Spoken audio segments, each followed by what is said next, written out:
KPSC ಮಾಜಿ ಅಧ್ಯಕ್ಷ ಶಿವಶಂಕರಪ್ಪ ಸಾಹುಕಾರ್ಗೆ ಈಗ ಸಂಕಷ್ಟ ಎದುರಾಗಿದೆ. ಯಾಕಂದರೆ ಸತತ 42 ಗಂಟೆಗಳ ಕಾಲ ಇಡಿ ಅಧಿಕಾರಿಗಳು ದಾಳಿಯನ್ನು ಮಾಡಿ ದಾಖಲಾತಿಗಳನ್ನು ತಡಕಾಡಿದ್ರು. ಈಗ ಆ ದಾಳಿ ಅಂತ್ಯವಾಗಿದೆ. ಸುಮಾರು 42 ಗಂಟೆಗಳ ಕಾಲ ಈ ರೇಡ್ ನಡೆದಿದೆ. ಫ್ಲಾಟ್ನಲ್ಲಿ ಪತ್ತೆಯಾದಂತಹ ಡಿಜಿಟಲ್ ಮಾದರಿ ಸಾಕ್ಷ್ಯಗಳು ಜೊತೆಗೆ ಕೆಪಿಎಸ್ಸಿ ಹಗರಣ ಸಂಬಂಧ ಹೊಯ್ಸಳ ಡ್ರೀಮ್ಸ್ನಲ್ಲಿ ಅಂದರೆ ಅವರ ಫ್ಲ್ಯಾಟ್ನಲ್ಲಿ ಪತ್ತೆಯಾದಂಥ ದಾಖಲಾತಿಗಳು ಎಲ್ಲವನ್ನೂ ಕೂಡ ವಶಕ್ಕೆ ಪಡೆದಿದ್ದಾರೆ. ಕೆಪಿಎಸ್ಸಿ ಅಧ್ಯಕ್ಷರಾದಂಥ ನಂತರ ಅವರ ಅಕ್ರಮ ಆಸ್ತಿ ಕೂಡ ಏರಿಕೆಯಾಗಿತ್ತು. ಲಂಚದ ಹಣದಲ್ಲಿ ಹಲವು ಕಡೆ ಜಮೀನನ್ನು ಖರೀದಿ ಮಾಡಿದ್ದಾರೆ ಅನ್ನುವಂಥ ಆರೋಪ ಇದೆ.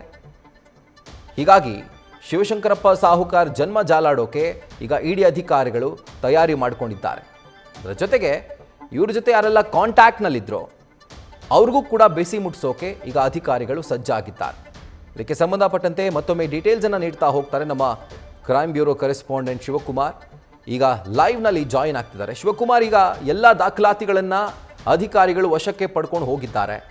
ಆ್ಯಂಡ್ ಈಗ ಕೇವಲ ಶಿವಶಂಕರಪ್ಪ ಸಾಹುಕಾರ್ ಅಷ್ಟೇ ಅಲ್ಲ, ಇವರ ಜೊತೆಗೆ ಯಾರೆಲ್ಲ ಸಂಪರ್ಕದಲ್ಲಿದ್ದರೋ, ಇವರ ಜೊತೆ ಯಾರೆಲ್ಲ ಕೆಲಸ ಮಾಡಿದ್ರೋ ಕೆಪಿಎಸ್ಸಿಯಲ್ಲಿ, ಅವ್ರಿಗೂ ಕೂಡ ಈಗ ಒಂದು ರೀತಿಯಾದಂತಹ ಸಂಕಷ್ಟ ಎದುರಾಗಿದೆ ಅಂತ ಹೇಳಬಹುದಾ ಅಂತ?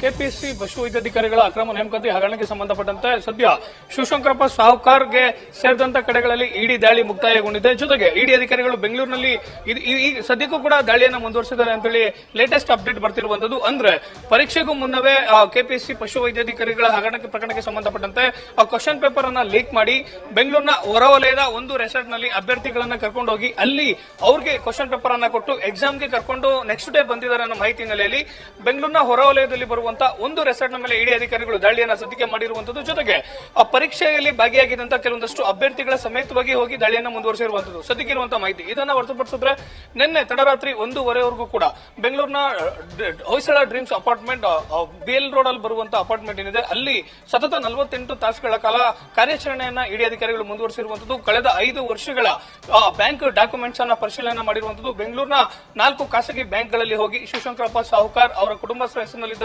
ಬ್ಯಾಂಕ್ ಖಾತೆಗಳ ಡೀಟೇಲ್ಸ್ ಅನ್ನು ಪಡ್ಕೊಂಡಿರುವಂತದ್ದು. 2019ರಲ್ಲಿ ಮೊದಲನೇದಾಗಿ ಶಿವಶಂಕರಪ್ಪ ಸಾಹುಕಾರ್ ಕೆಪಿಎಸ್ಸಿಗೆ ಸದಸ್ಯರಾಗಿ ಬರ್ತಾರೆ. ಅವತ್ತಿನಿಂದಲೂ ಕೂಡ ಕಳೆದ 8 ವರ್ಷಗಳಲ್ಲಿ ಕೆಪಿಎಸ್ಸಿಯಲ್ಲಿ ನಡೆದಿರುವಂತಹ ಎಲ್ಲ ನೇಮಕಾತಿಗಳೇನಿದೆ ಅದರ ಮಾಹಿತಿಯನ್ನು ಕಲೆ ಹಾಕುವಂತ ಕೆಲಸವನ್ನ ಇಡಿ ಅಧಿಕಾರಿಗಳು ಮಾಡಿರುವಂತದ್ದು. ಒಂದ್ ಕಡೆ ಸತತ 2 ದಿನಗಳ ಕಾರ್ಯಾಚರಣೆಯನ್ನ ಕರ್ನಾಟಕ ಲೋಕ ಸೇವಾ ಆಯೋಗದ ಮೇಲೆ ದಾಳಿಯನ್ನ ಮಾಡ್ತಾರೆ. ಅಲ್ಲಿ 2019ರಿಂದ ಟಿಲ್ ಡೇಟ್ ಕಳೆದ ಮಾರ್ಚ್ ವರೆಗೂ ಕೂಡ ನಡೆದಿರುವಂತಹ ಎಲ್ಲ ಪರೀಕ್ಷೆಗಳ ದಾಖಲಾತಿಗಳನ್ನ ಕಲೆ ಹಾಕುವಂತ ಕೆಲಸವನ್ನ ಇಡಿ ಅಧಿಕಾರಿಗಳು ಮಾಡ್ತಾರೆ ಒಂದ್ ಕಡೆ. ಮತ್ತೊಂದ್ ಕಡೆ ಬೆಲ್ ರೋಡ್ ನಲ್ಲಿ ಬರುವಂತಹ ಸುಮಾ ಸಾಹುಕಾರ್ ಅವರ ಮನೆ ಮೇಲೆ ದಾಳಿ ಮಾಡಿದಂತಹ ಇಡಿ ಅಧಿಕಾರಿಗಳು ದಾಳಿ ಮಾಡಿದಂತಹ ಸಂದರ್ಭದಲ್ಲಿ ಸ್ವತಃ ಶಿವಶಂಕರಪ್ಪ ಸಾಹುಕಾರ್ ಅವರು ಕೂಡ ಮಗಳ ಮನೆಯಲ್ಲಿ ಇರ್ತಾರೆ. ಅಲ್ಲಿ 48 ತಾಸುಗಳ ಕಾರ್ಯಾಚರಣೆ ಮಾಡುವಂತದ್ದು. ಸತತ ಹಗಲು ಮತ್ತು ರಾತ್ರಿ 2 ದಿನಗಳ ಕಾರ್ಯಾಚರಣೆ ಮಾಡಿರುವಂತದ್ದು. ರಾತ್ರಿ ವೇಳೆ ಕೇವಲ 4ರಿಂದ 5 ತಾಸುಗಳ ಕಾಲ ಮಾತ್ರ ಬಿಡುವನ್ನು ಕೊಟ್ಟಿರುವಂತದ್ದು. ಪ್ರಮುಖವಾಗಿ ಶಿವಶಂಕರಪ್ಪ ಸಾಹುಕಾರ್ಗೆ ಕಳೆದ 5 ವರ್ಷಗಳ ಬ್ಯಾಂಕ್ ಟ್ರಾನ್ಸಾಕ್ಷನ್ 2019ರಿಂದ ಕಳೆದ ಮಾರ್ಚ್ ವರೆಗೂ 8 ವರ್ಷಗಳ ಕಾಲದಲ್ಲಿ ಕೆಪಿಎಸ್ಸಿಯಲ್ಲಿ ನಡೆದಿರುವಂತಹ ನೇಮಕಾತಿ ಸಂಬಂಧಪಟ್ಟಂತೆ, ಜೊತೆಗೆ ಅವರು ಅವರ ಕುಟುಂಬಸ್ಥರು ಕಳೆದ 8-10 ವರ್ಷಗಳಲ್ಲಿ ಅವರ ಹೆಸರಿನಲ್ಲಿ ಆಗಿರುವಂತಹ ಆಸ್ತಿ ಪಾಸ್ತಿಗಳೇನಿದೆ ಅದಕ್ಕೆ ಸಂಬಂಧಪಟ್ಟಂತಹ ಪ್ರಶ್ನೆಗಳನ್ನ ಸದ್ಯ ಇಡಿ ಅಧಿಕಾರಿಗಳು ಮುಂದುವರಿಸಿರುವಂತದ್ದು. ಆದ್ರೆ ಇಡಿ ದಾಳಿ ಮಾಡಿದಂತಹ ಸಂದರ್ಭದಲ್ಲಿ ಶಿವಶಂಕರಪ್ಪ ಸಾಹುಕಾರ್ ಇಡಿ ಅಧಿಕಾರಿಗಳ ವಿಚಾರಣೆಗೆ ಸ್ಪಂದಿಸಿಲ್ಲ ಅನ್ನೋ ಲೇಟೆಸ್ಟ್ ಅಪ್ಡೇಟ್ ಬರ್ತಿರುವಂತದ್ದು. ಏನೇ ಕೇಳಿದ್ರು ಕೂಡ ನನಗೆ ಗೊತ್ತಿಲ್ಲ, ನೀವು ದಾಳಿ ಮಾಡಿದ್ರ ದಾಳಿಯನ್ನ ಮುಂದುವರಿಸಿಕೊಳ್ಳಿ ಅನ್ನೋ ಮಾತನ್ನ ಶಿವಶಂಕರಪ್ಪ ಸಾಹುಕಾರ್ ಹೇಳಿರುವಂತದ್ದು ಒಂದ್ ಕಡೆ. ಮತ್ತೊಂದ್ ಕಡೆ ಮತ್ತೋರ್ವ ಕೆಪಿಎಸ್ಸಿಯ ಸದಸ್ಯೆ ಶಾಂತಾ ಓಸ್ಮಾನ್ ಏನಿದ್ರೆ ಅವರ ಮನೆ ಮೇಲೆ ದಾಳಿ ಮಾಡಲಿಕ್ಕೆ ಇಡಿ ಅಧಿಕಾರಿಗಳು ಕಳೆದ 2 ದಿನಗಳಿಂದ ಹೋದ್ರು ಕೂಡ ಆಕೆ ಮೂಡಲಪಾಳ್ಯದಲ್ಲಿ ಇಡಿ ಅಧಿಕಾರಿಗಳು ಹೋದ್ರು, ಅಲ್ಲೂ ಕೂಡ ಆಕೆ ಇಲ್ಲ.